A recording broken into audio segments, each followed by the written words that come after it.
Judges 4. Deborah. Again the Israelites did evil in the eyes of the Lord, now that Ehud was dead. So the Lord sold them into the hands of Jabin king of Canaan, who reigned in Hazor. Sisera, the commander of his army, was based in Harosheth Hagoyim. Because he had 900 chariots fitted with iron and had cruelly oppressed the Israelites for 20 years, they cried to the Lord for help. Now Deborah, a prophet, the wife of Lapidoth, was leading Israel at that time.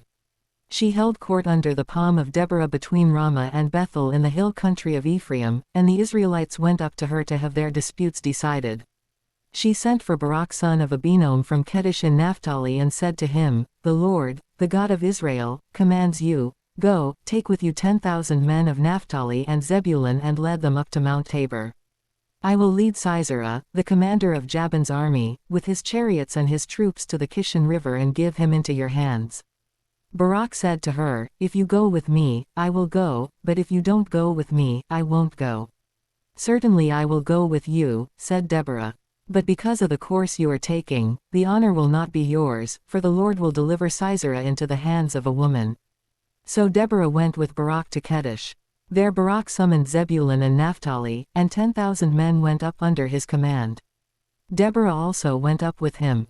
Now Eber the Kenite had left the other Kenites, the descendants of Hobab, Moses' brother-in-law, and pitched his tent by the great tree in Zonanim near Kedesh.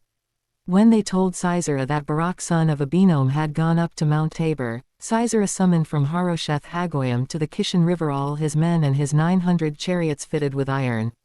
Then Deborah said to Barak, "Go. This is the day the Lord has given Sisera into your hands.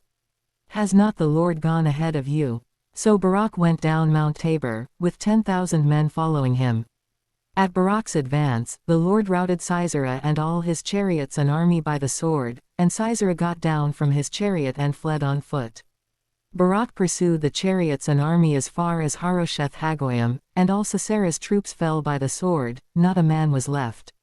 Sisera, meanwhile, fled on foot to the tent of Jael, the wife of Eber the Kenite, because there was an alliance between Jabin king of Hazor and the family of Eber the Kenite. Jael went out to meet Sisera and said to him, "Come, my lord, come right in. Don't be afraid." So he entered her tent, and she covered him with a blanket. "I'm thirsty," he said. "Please give me some water." She opened a skin of milk, gave him a drink, and covered him up. "Stand in the doorway of the tent," he told her. "If someone comes by and asks you, 'Is anyone in there?' say, 'No.'" But Jael, Eber's wife, picked up a tent peg and a hammer and went quietly to him while he lay fast asleep, exhausted. She drove the peg through his temple into the ground, and he died. Just then Barak came by in pursuit of Sisera, and Jael went out to meet him. "Come," she said, "I will show you the man you're looking for." So he went in with her, and there lay Sisera with the tent peg through his temple, dead. On that day God subdued Jabin king of Canaan before the Israelites.